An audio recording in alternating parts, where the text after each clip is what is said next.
में हम काहे एसामिस बोली हम रहेंगे जरूर आसाम में চোৱা ভণ্টি তোমাৰ এই কথাখিনিৰ কাৰণে সবে তোমাক গালি দিছে বেয়া বেয়া কমেন্ট কৰিছে হয়নে কিন্তু কোনেও তোমাক ভালকৈ বুজাই দিয়া নাই কথাখিনি কিয় জানানে কাৰণ সবৰে খং উঠি আছে তোমাৰ কথাখিনি শুনি মই এই ভিডিঅ'ৰ যোগেৰে তোমাক দুটামান কথা কৈ দিছো তোমাৰ লগতে বাকি সকলেও যাতে বুজি পায় কথাখিনি আজিকালি এই সৰু সৰু ল'ৰা ছোৱালীবোৰৰ মাজত চলি থকা কিছুমান কথাই সোসাইটিত এটা বেয়া ইম্পেক্ট পেলায় কথাবোৰ সৰু হ'ব পাৰে কিন্তু ৰং মেছেজ এটা গুচি যায় ভণ্টি তুমি সৰু ছোৱালী সব কথা হয়তো নাজানিব পাৰা হয়নে তুমি ভিডিঅ'টোত ক'লা যে মই এগৰাকী বিহাৰী সম্প্ৰদায়ৰ ছোৱালী হয় মোৰ মাতৃভাষা ভোজপুৰী অসমত আছো বুলিয়ে মই অসমীয়া কিয় ক'ব লাগে তেনেকৈ ক'লা হয়নে তুমি এতিয়া কিয় ক'ব লাগে মই কৈছো শুনা তুমি যেটো ভাবিছা ঠিকই আছে তোমাৰ পইণ্ট অফ ভিউটো ভুল হৈছে বুলি কোৱা নাই এতিয়া চোৱা তুমি যেনেকৈ নিজৰ মাতৃভাষাটোক ভাল পোৱা ঠিক তেনেকৈ প্ৰত্যেকই নিজৰ নিজৰ মাতৃভাষাক ভাল পায়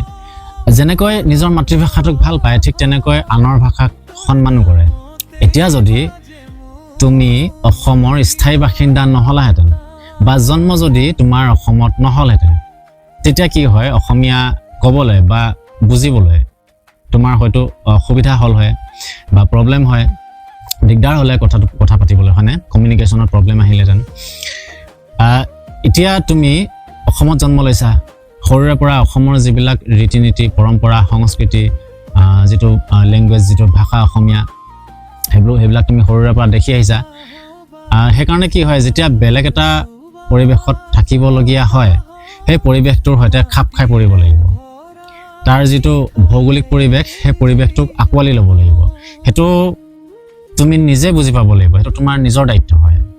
তাৰ পাছতে আহিল অসমৰ প্ৰাইমেৰী অফিচিয়েল ল্যাঙ্গুৱেজ হেতু হল অসমীয়া মোৰ লগৰ এতিয়া মাৰৱাৰী আছে পাঞ্জাবী বিহাৰী বেংগলী নেপালী তেওঁলোকে নিজৰ ঘৰতে অসমীয়া পাতে কাৰণ তেওঁলোকে আমাৰ ভাষাটোক আয়ত্ত কৰি লৈছে আমাৰ সংস্কৃতি আমাৰ পৰম্পৰাবোৰ তেওঁলোকে আকোৱালি লৈছে মিলি পৰিছে আমাৰ লগত তুমি যদি অসমলৈ ফুৰিবলৈ আহিলাহেঁতেন তেতিয়া বা তুমি ভাৰতৰ যিকোনো ৰাজ্যত যদি তুমি ফুৰিবলৈ যোৱা তেতিয়া কথাটো বেলেগ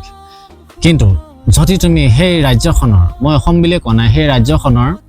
যদি তুমি স্থায়ী বাসিন্দা হৈ যোৱা তেতিয়া কিন্তু তাৰ যেটো সেই ৰাজ্যখনৰ যেটো মাতৃভাষা সেই মাতৃভাষাটো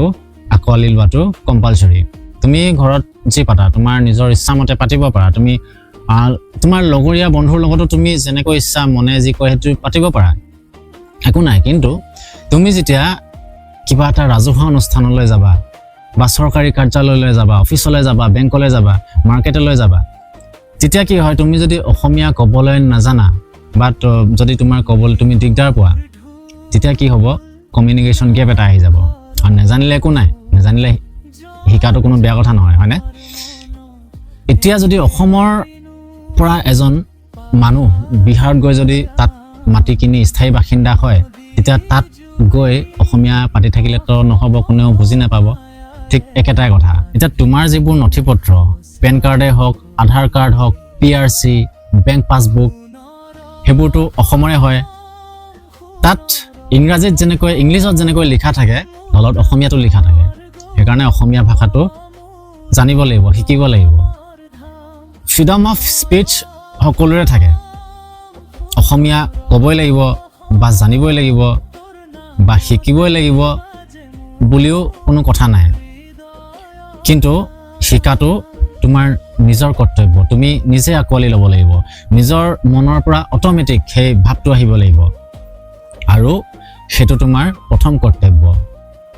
আমি আনে তোমাক নকলেও তোমাক নুবুজালেও আনে নকলেও নিজে বুজিব লাগিব